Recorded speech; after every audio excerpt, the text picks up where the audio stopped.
Hello! Today we've got a stupendous video for you. We're looking at something rather special. This cover. Now from the outside it looks rather unassuming, maybe even a bit boring.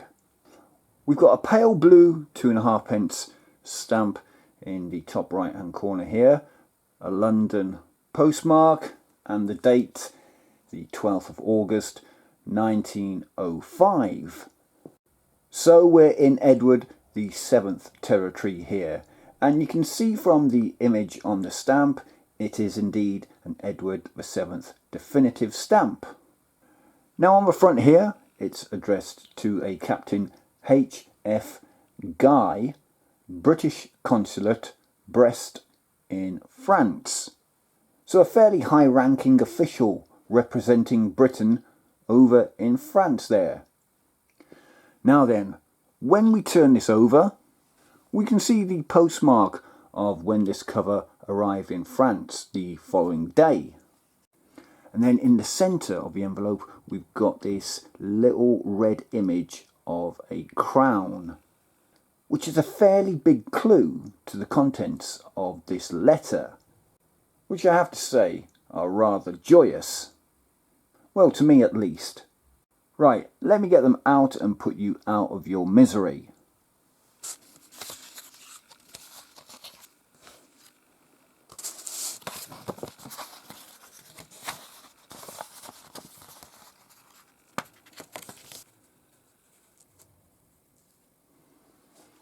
There you go.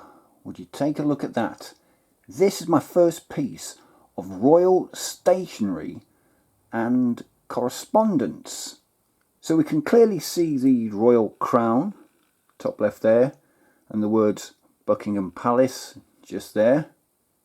So this is royal headed paper from Buckingham Palace itself, dated 12th of August 1905. How mental is that? Right, let's read this letter, and thank God it's typed up. Trying to decipher the writings of Victorians, and in this case Edwardians, can sometimes be a nightmare. Anyway,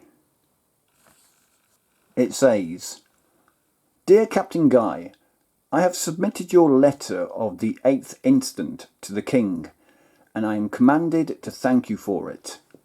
His Majesty is very glad to hear that the visit of the English fleet to Brest was so great a success, and also that the officers of the French fleet showed their old feeling of friendship towards the officers of the British Navy.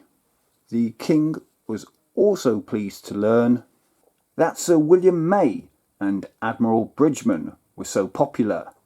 I'm sure you'll be glad to hear that the visit of the French fleet to Cowes in Portsmouth went off in every way as well as possible.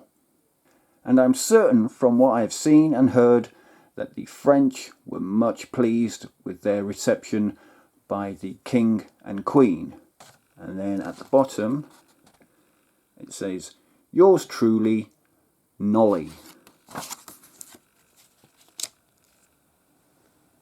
So it took me a bit of research to figure out who this Nolly character was.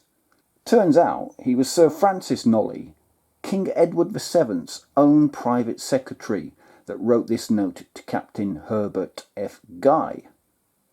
And I think it's amazing that this letter expresses the King's pleasure on hearing that the visit of the Royal Navy to Brest in France was a success. And it also mentions two leading admirals of the time, Sir William May and Admiral Bridgeman. Two names that I had to Google because I'd never heard of them, and it turns out that they were some pretty big characters of the time. Now then, where did I get this? Well, I wandered into an antique shop about 2 weeks ago and saw it just sitting in a cabinet. The dealer wanted £6 for it, and I tried to haggle him down to a £5, but he wasn't biting, so it did cost me £6, which I think is a steal for a piece of historical, almost royal correspondence. If only this had been King Edward that had written this note, instead of his secretary. Now that would have been something. But then again, it probably wouldn't have cost me £6. It would have cost me thousands of pounds, especially if it had the king's signature instead of his secretary's signature. But I'm still pleased to have got my hands on this little gem. Now then, let me know in the comment section below if you have any royal correspondence of any sort in your collection. Right, that's it for this one. Do me a favour, if you've enjoyed this video, then please do subscribe to the channel, as it's absolutely free, it costs you no money at all. Also hit that like button, and please do share this video around, as it really helps the channel to grow. Okay, until the next video, thanks for watching if you have, and bye for now.